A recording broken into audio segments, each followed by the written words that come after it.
Para introducir la reunión, os quiero compartir un pasaje que es bastante conocido, que me hizo pensar, lo escuché en una predicación esta semana cuando iba a una de las clínicas donde trabajo, y cuando son viajes muy largos, pues a veces en vez de escuchar la actualidad política que te puede poner de los nervios o noticias que normalmente van hacia el lado de las malas noticias y no de las buenas, pues prefiero ponerme algo que intente edificarme, ¿no? Y bueno, estuve escuchando una predicación de una iglesia que está en Valencia, que se llama La Parroquia.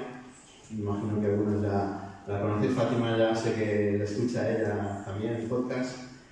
Y este pasaje es la parábola del sembrador, y me gustó la perspectiva por la cual la atacaba el predicador, ¿no? Y me hizo pensar en mi vida y en qué tipo de terreno tiene mi corazón a la hora de recibir la palabra. Y os voy a leer en Marcos 4, versículo 3. Dice: escuchen, un agricultor salió a sembrar. A medida que esparcía la semilla por el campo, algunas cayeron sobre el camino, y los pájaros vinieron y se las comieron. Otras cayeron en tierra poco profunda, con roca debajo de ella. Las semillas germinaron con rapidez, porque la tierra era poco profunda.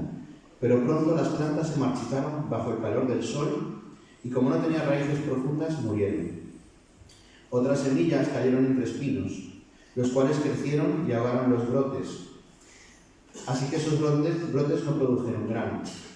Pero otras semillas cayeron en tierra fértil y germinaron y crecieron, y produjeron una cosecha que fue 30, 60 y hasta 100 veces más numerosa de lo que se había sembrado. Y una vez, esto Jesús lo explica a una multitud, enseñándoles a una multitud grande, pero cuando la multitud se va, los discípulos le piden que le explique esta parábola que acaba de decir. Y Jesús les da la siguiente explicación: el agricultor siembra las semillas al llevar la palabra de Dios a otros. Las semillas que cayeron en el camino representan a los que oyen el mensaje, pero enseguida viene Satanás y lo quita. Las semillas sobre la tierra rocosa representan a los que oyen el mensaje y de inmediato lo reciben con alegría. Pero como no tienen raíces profundas, no duran mucho. En cuanto tienen problemas o son perseguidos por creer la palabra de Dios, caen. Las semillas que cayeron entre los espinos representan a los que oyen la palabra de Dios. Pero muy pronto el mensaje queda desplazado por las preocupaciones de esta vida, el atractivo de las riquezas y el deseo por otras cosas, así que no producen ningún fruto. Y las semillas que cayeron en la buena tierra representan a los que oyen y aceptan la palabra de Dios, y producen una cosecha 30, 60 y hasta 100 veces más numerosa de lo que se había sembrado. Por lo tanto, mi pregunta es: ¿qué tierra tienes en tu corazón? Ayer me entró el ansia y teníamos una palmera en el patio que no dejaba de molestar a los vecinos, y me puse a talarla y al final lo conseguí.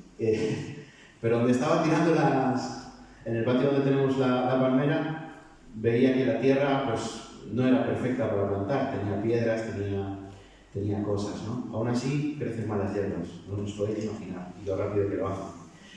Pero me hizo pensar: ¿qué tipo de tierra tiene mi corazón?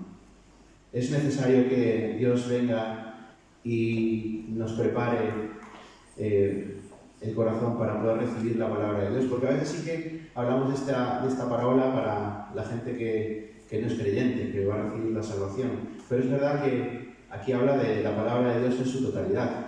Hay cosas que son para nosotros también. Y os invito a pensar en estos 4 tipos de terrenos y en buscar qué tipo de terreno tiene nuestro corazón. Hoy es una buena oportunidad para dejar que Dios prepare el terreno, que lo haga como una buena tierra, para que cuando caiga su semilla germine y nos dé una cosecha 30, 60 y hasta 100 veces más numerosa de lo que se siembra en nuestras vidas. Así que vamos a orar. Señor, te damos gracias porque te tenemos en nuestras vidas, Señor. Gracias por el privilegio que es que podamos hablar contigo cuando queramos, Señor, cuando lo necesitemos, poder presentarnos también tal cual somos, Señor, tal cual estemos. Y te pedimos, Señor, que nos ayudes a ser sinceros con nosotros mismos y poder examinar cómo está nuestro corazón, cómo está nuestro terreno para que tú lo puedas sembrar, Señor. Y te pedimos que tú nos ayudes a dejarte actuar, Señor. Quita todas las cosas que nos preocupan, quita todas las cosas que ocupan más tiempo del que deberían en nuestra cabeza, Señor. Que podamos estar centrados en tu persona, en tus beneficios, en la abundancia de bendiciones que tenemos al ser hijos tuyos, Señor. Y que podamos preparar ese corazón, Señor, para lo que nos quieras decir hoy, Señor. Y te pedimos que nos ayudes a que esa semilla que plantes en nuestra vida, nos ayudes a cuidarla y a poder hacer que crezca y dé fruto, mucho más fruto del que podemos imaginar cuando la siembras, Señor. En el nombre de Jesús.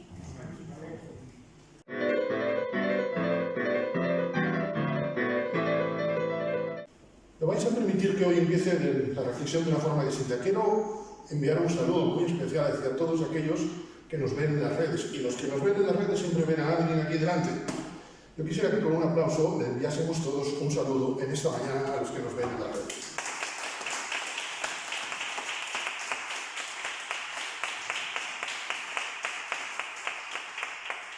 Que vaya nuestro cariño hacia los que nos ven fuera de Galicia y otros lugares y deseamos que el Señor les bendiga.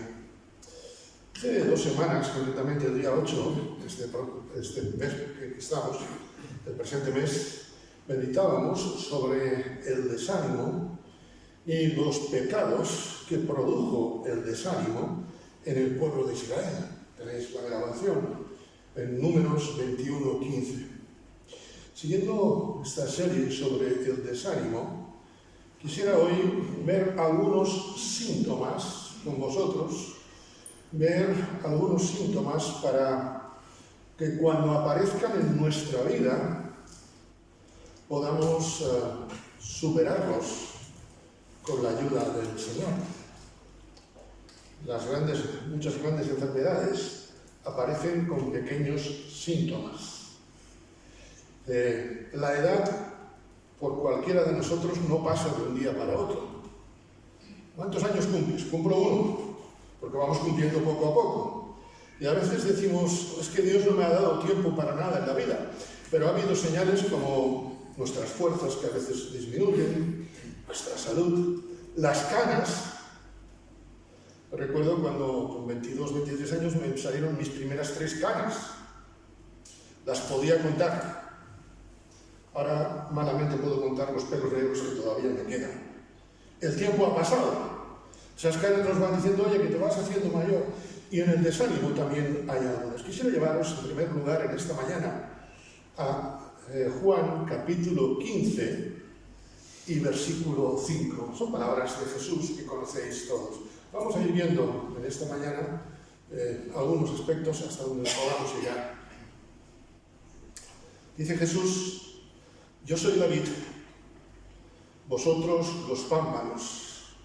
El que permanece en mí y yo en él, este lleva, a mí me gusta mucho esta expresión, mucho fruto.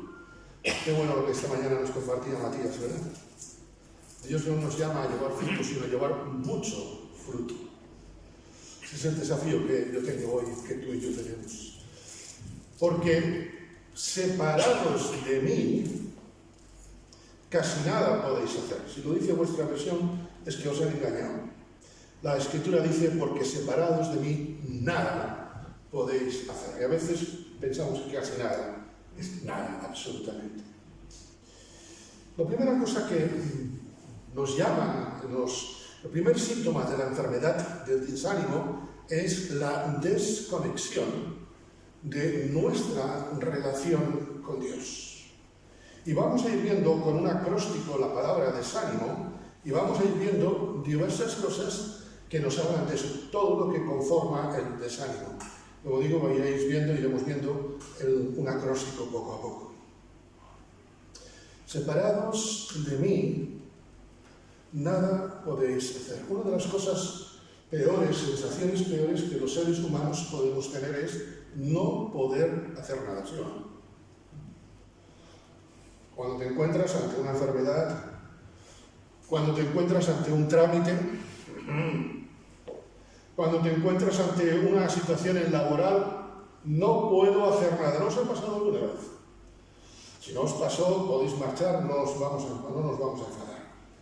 Pero me imagino que esto nos pasó a todos. Pero si esto es grave, digamos, en la vida secular, que no podemos desvincular de la espiritual, en lo espiritual es mucho más importante. Separados del Señor, nada podemos hacer. Y podemos decir, hombre, yo voy a la iglesia todos los jueves, todos los domingos, siempre que puedo. Hago esto, hago lo otro. Hay una parábola, el fariseo y el publicano. Y el fariseo estaba, aunque hacía todo aquello, estaba desconectado de Dios. Podemos estar haciendo muchas cosas, podemos estar haciendo, grandes obras, pero estar desconectados de Dios. Hace años, un taller bíblico, un taller que se celebró entre varias iglesias, recuerdo que uno de los asuntos que se planteaba era cuál es el mayor peligro que podemos tener. Y la primera cosa que salió, era curiosísimo, era el activismo. A veces tenemos la agenda muy llena de cosas para el Señor, pero yo me pregunto si es con el Señor, porque no es lo mismo. A veces, en plan ensebre, somos como el rey sol, todo para el pueblo, pero sin el pueblo, todo para Dios, pero sin Dios. Cuando dejamos de leer la Biblia, va al asunto. ¿Cuál es tu ritmo de lectura bíblico? Lo que el Señor me guía cada día, espérate un momento. Es que esto no es, porque podemos llegar a equivocaciones, ¿no? Como aquel que abría el texto y se encontró, ¿no? ¿Sabes? Permitidme la jocosidad. Voy a abrir lo que dice la Escritura del Señor para mí. Fue Judas y se ahorcó. Muy fuerte, esto no es para mí hoy. Voy a abrir otro sitio porque el Señor seguro que tiene. Y encuentra otro versículo que dice, ve y haz tú lo mismo. El Señor tiene que tener algo para mí. Y abrió por tercera vez y encontró aquella frase que dice, lo que has de hacer, hazlo pronto. Claro, esto no es forma de leer la Biblia. Entendedme, puedo usar una cosa jocosa para decir algo, pero que todos me entendéis. El jueves pasado nos planteábamos desde esa misma plataforma una pregunta: ¿qué pasa cuando no tengo ganas de orar?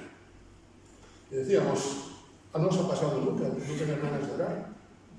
Un servidor, que era quien compartió la bendición, a mí me pasa a veces, comentaba, el lunes me había pasado. Cuando un día dejas de orar no pasa nada, pero cuando se convierte en una costumbre, es como las canas que van saliendo y no te das cuenta. Es tremendo. ¿Cómo está tu vida de oración? No se trata de estar todo el día, permitirme, levitando. Matías decía que escuchaba las predicaciones en el coche, qué buen sitio, también para orar. Yo muchas veces oro en el coche con los ojos abiertos, aunque se conduce Marisa y ahora soy yo, pero bueno, eso es otra historia. ¿Entendedme? Cuando dejamos de congregarnos, separados de mí, nada podéis hacer, porque no nos congregamos solo como hermanos en la fe. Incluso una asamblea de iglesia, como la que tuvimos hace varias semanas, es un acto que hacemos en el nombre del Señor, buscando la presencia del Señor. Y podemos estar esta mañana aquí, desconectados del Señor. Me alegro, yo os lo digo de corazón, como Jonathan, me alegro muchísimo de veros. Y al que falta le echo de menos, no lo persigo, le echo de menos. Pero lo esencial, y por qué nunca me canso de estar con mis hermanos, es porque busco al Señor a través de mis hermanos. Cuando dejo de congregarme, cuando dejo de orar, cuando dejo de leer la palabra, cuando dejo de buscar la presencia de Dios. Una cosa que estoy luchando mucho es tener tiempo de oración con Dios para buscar su presencia, no para pedirle nada. Yo no estoy diciendo que esté mal pedirle cosas a Dios. Pero si solamente yo le pido cosas a Dios, mal asunto, como os contaba de una tía que tuve, la tía Carnal. Cuando íbamos de visita, cada 3 o 4 años o cada 2 años, mi hermana y yo abríamos la boca con facilidad. Dame esto, dame lo otro. Y ella, que era muy buena mujer, aunque muy tacaña, recuerdo que nos dijo a la segunda o tercera vez que habéis venido para estar conmigo, no, que yo no soy el Banco de España. Con eso ya entendíamos por lo civil o por lo criminal lo que pasaba. Cuando yo solamente busco a Dios para pedirle, ¿dónde está la búsqueda de la presencia de Dios? Porque más hermoso que la respuesta de Dios es la presencia de Dios. Más hermoso que las bendiciones que Dios me da es la presencia de Dios. Ayer un matrimonio de nuestra iglesia en Tenetere cumplían 50 años, hoy nuestros hermanos Nilton y Encarna. Encarna no es que esté enfadada, sino que está en Sevilla, por eso no está hoy aquí. Cumplían años. Es bueno, ¿verdad? Es una alegría. Pero tú imagínate que en los 50 años que nuestros hermanos han cumplido, Antonio nada más que hablara con Tere para decir, Tere, prepárame la comida que me gusta, y ella, Antonio, trae dinero. Oye, es algo que habrá que hablar en algún momento. Pero si la comunicación fuera eso, que 50 años más largos, tío. Están diciendo, y no sabes tú, pero nada más que lo dicen por la mente y yo los he interpretado. Bueno, a veces vamos a Dios así, hermanos. ¿Qué concepto tengo de Dios y qué concepto tiene Dios de mí? Vivimos en el mundo de todo al instante y queremos que Dios nos dé todo al instante, en vez de buscar a Dios y su presencia. Porque si en tu matrimonio no buscas primero el reino de Dios, no va a ser añadido nada a tu matrimonio. ¿Por qué muchos matrimonios a veces no tienen, o tienen dificultades? No digo que sean todos, por favor. Porque no buscan el reino de Dios. Y piensan en las cosas añadidas antes que en el reino de Dios. ¿Por qué a veces no hay bendiciones en mi vida? Porque busco más lo que me será añadido que el reino de Dios. Yo os lo digo de corazón, con temblor delante del Señor, a mí esta es una de las preocupaciones mayores que en mi vida espiritual en este año estoy teniendo. Buscar la presencia de Dios, porque cuando no busco la presencia de Dios, estoy separado de Él. Sabemos que Dios está aquí, pero una cosa es reunirnos en el nombre del Señor y otra cosa es reunirnos en presencia del Señor, que son cosas totalmente distintas. Y cuando dejamos de leer, cuando dejamos de orar, cuando dejamos de congregarnos, cuando dejamos de buscar su presencia, entonces comenzamos a perder poco a poco fuerza y poder espiritual. Porque el poder no es nuestro, es de Dios. Porque si el poder es nuestro, se agota enseguida. Pero si el poder de Dios si el poder que tengo es el poder de Dios, es un poder inagotable e interminable, podríamos decir. Cuando pierdo fuerza, me desanimo, porque el ánimo es la fuerza es el ánimo.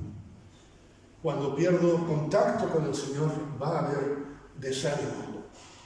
Cuando me desconecto de ese Dios, de mi relación con Dios, mal voy.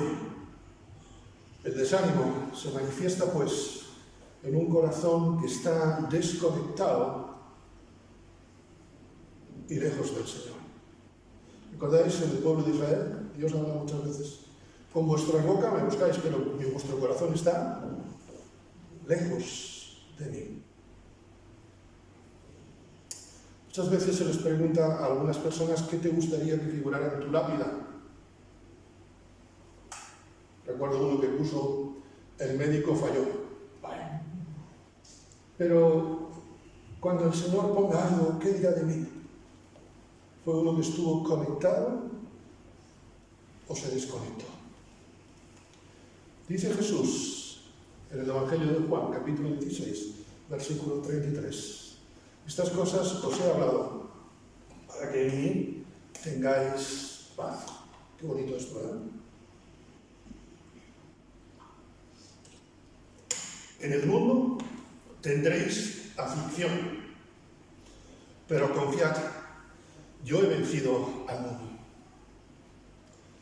Me atrevo a decir que este es uno de los versículos que más tienen que rompernos los esquemas, o que rompen mucho los esquemas, ¿verdad? La segunda cosa que veo que causa desánimo es el tener expectativas irreales. A veces pensamos que creer en el Señor es jiji, jaja. Una cosa es tener el gozo del Señor.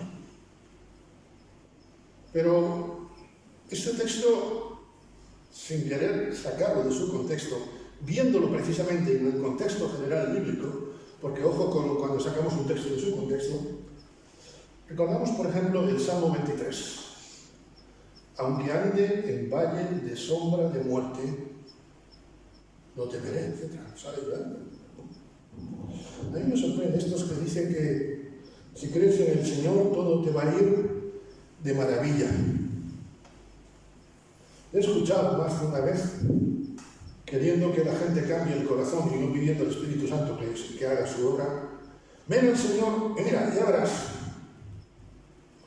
Tus problemas, y esto estoy recordando un caso que nos pasó hace unos años ya, de alguien que se convirtió y cuando, momento de bajar a las aguas del bautismo, bueno, yo me convertí al Señor porque espero que Él solucione todos los problemas de mi hogar. Tú no te has convertido al Señor, tú has buscado un psicólogo familiar, que es tontería alerta. En el mundo tendréis aflicción. Es muy interesante esta palabra, habla de torturas. En el mundo vais a tener torturas. No es pasar un mal rato, ¿sabes? No es lo mismo pasar un mal rato que una tortura. No sé, yo no, gracias a Dios, nunca he vivido esto en una policía, pero cuando a veces se secuestra o se detiene a alguien, no es lo mismo detenerle que torturarle, ¿verdad? A veces Dios va a permitir pruebas de nuestra dificultad, pero el Señor dice, vais a ser torturados. Y vemos que después así se cumplió. A veces podemos tener expectativas irreales. Me contaban hace algún tiempo en otro lugar, donde se le prometió a una familia que si se convertía el niño que tenía problemas de tartamudez, sería sano. Vamos, los padres se convirtieron, pero en menos que solicitar la pisa móvil. Hasta yo me convierto.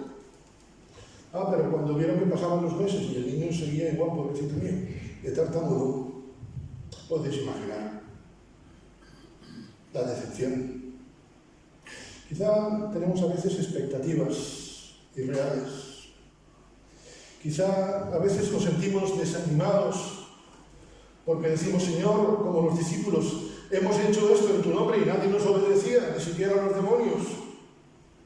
A veces queremos resultados inmediatos. El viernes pasado, cuando estuve con el neumólogo y me dio la buena noticia de la mejoría de mis pulmones, capacidad pulmonar, me dijo, felicidades, te felicito, señor Bernat, muy bien y tal, pero no quiero decir una cosa. Y te dices, digo, dígame. Digo, mientras no me diga autopsia no hay problema, vamos a ver qué me dice este hombre. Me dijo, esto es una carrera de fondo. Usted todavía no ha conseguido nada, ha mejorado. Y a veces en la vida cristiana nos olvidamos eso, que es una carrera de fondo. El apóstol Pablo dice, prosigo a la meta, al premio del supremo llamamiento. No he alcanzado nada. ¿De qué vale todo lo que he alcanzado si todavía me queda por hacer adelante?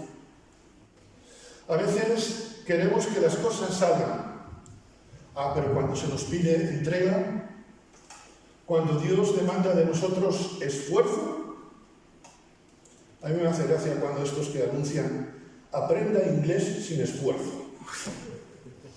Es que ni Shakespeare, ni siquiera la reina de Inglaterra aprendió el inglés sin esfuerzo. Y mira que tuvo años la criatura. A veces los cristianos pensamos que el esfuerzo es para los que están al frente de la iglesia. Y sí, los que están al frente de la iglesia se deben esforzar como todos, porque somos uno en Cristo. Dios no hace clases de primera o business o primera, segunda. A veces nos sentimos desanimados porque no hay consagración en nuestra vida. Y hermanos, en este mundo tan, ya no digo anticristiano, sino satanizado, la única forma de ser luz es teniendo vidas consagradas, no vidas beatonas, ¿entendéis? No vidas fusilánimes. Decimos, la sociedad dice, ojalá no lo digamos nosotros, yo hago lo que quiero con tal de no fastidiar a nadie. Bueno, eso es egoísmo. Pero un creyente tiene que decir, yo hago lo que Dios quiere que haga. Y cuando yo hago la voluntad de Dios, recordáis, es agradable. ¿Y qué más? Perfecto. Muchos creyentes se sienten desanimados. Llevamos 30 años, 40 años y no vemos resultado.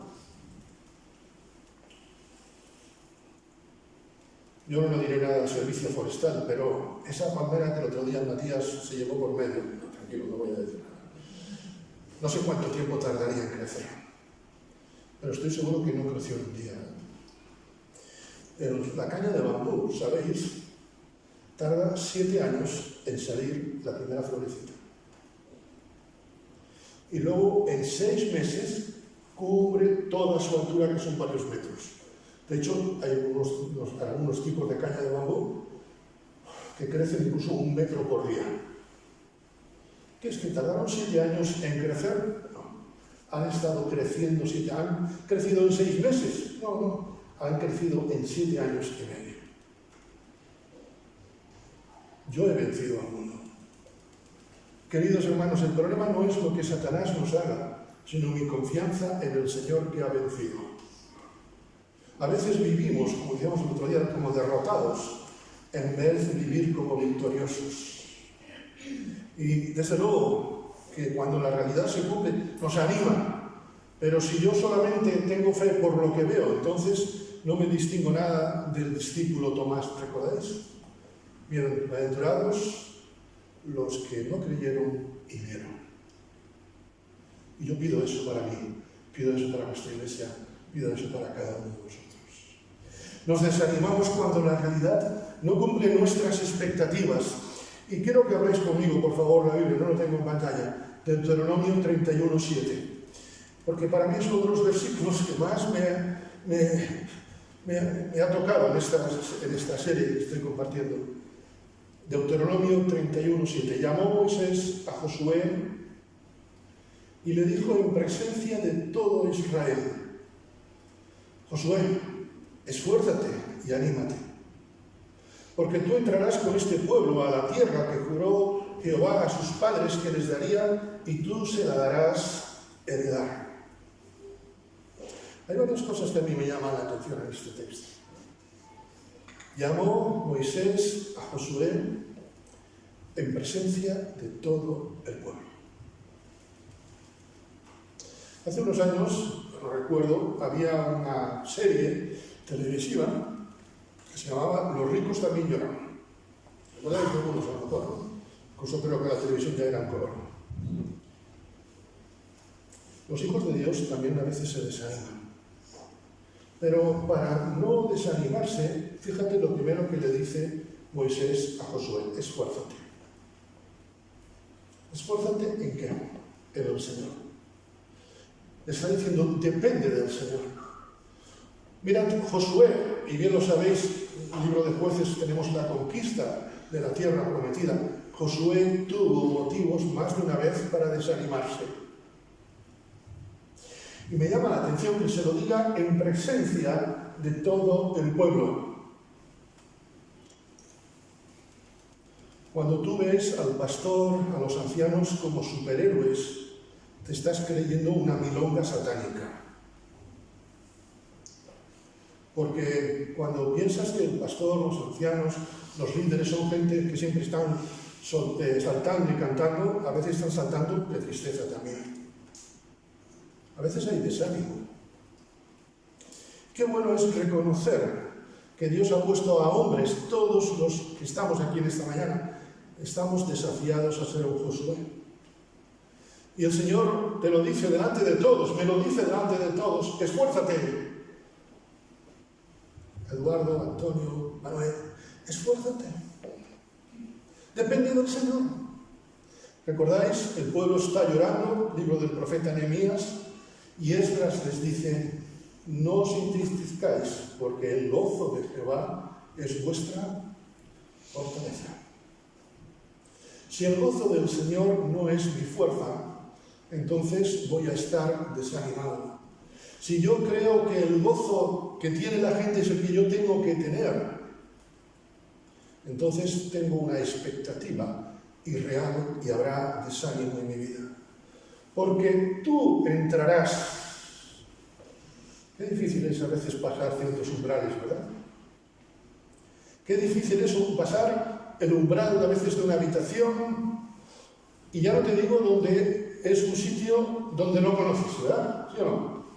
¿No nos ha pasado? Cuando voy a un sitio que es por la primera vez, a ver qué me encuentro.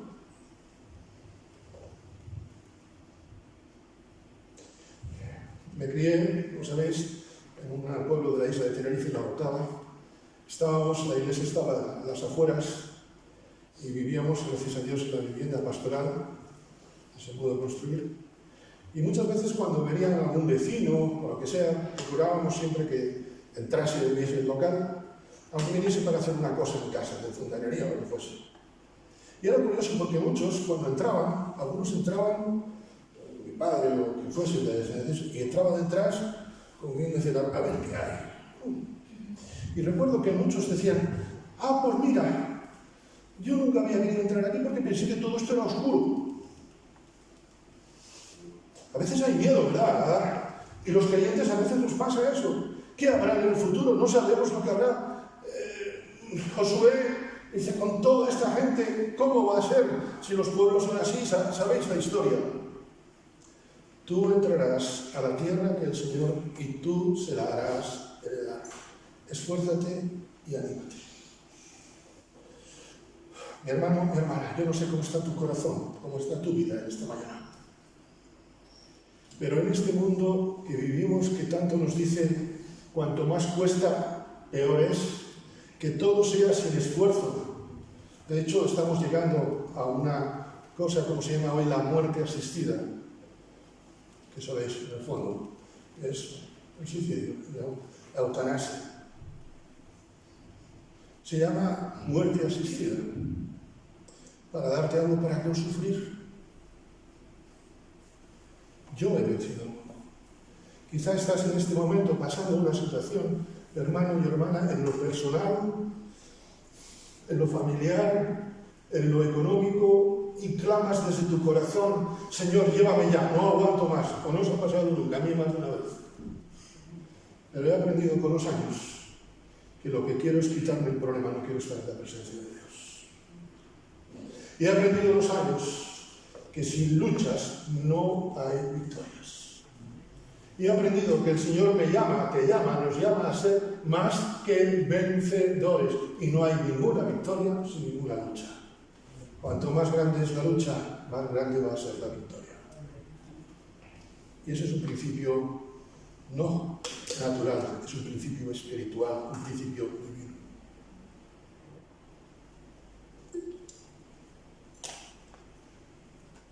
Quizá hay cosas en este momento que no cubren tus expectativas. Yo también las tengo, todos las tenemos. Josué hubiera deseado entrar a la tierra y en una semana, semana y media, un paseo militar y terminado todo. Al fin y al cabo el Señor estaba con nosotros. Pero el Señor quería darte victorias. Dios no te llamó para ir al cielo, Dios te llamó al cielo solamente. Dios te llamó, nos llama para vivir en victoria. Y la victoria viene cuando hay ánimo en nosotros. ¿Es pecado estar desanimado? No. Lo que es pecado, como vimos el otro día, es dejarnos vencer por el desánimo. Quisiera continuar, pero el tiempo es el que es, también entiendo la temperatura que estamos, y lo vamos a dejar aquí. Ponemos la última imagen, por favor, Tiago. Y si el Señor lo permite, domingo que viene o en otra ocasión, ya pues continuaremos con esta serie. Cantábamos hace un instante, y con esto termino. No hay nada mejor. No hay nada mejor, cantábamos, ¿verdad? No hay nada peor que estar desanimado. No hay nada mejor que tener el poder de Dios en nosotros. Poder que lo tenemos por su gracia, porque hemos sido sellados por el Espíritu Santo. Y ni lo alto ni lo profundo, ni ninguna otra cosa creada nos podrá separar del amor de Dios, que es en Cristo Jesús, Señor nuestro. A Él sea la gloria, ahora y siempre. Amén. Amén.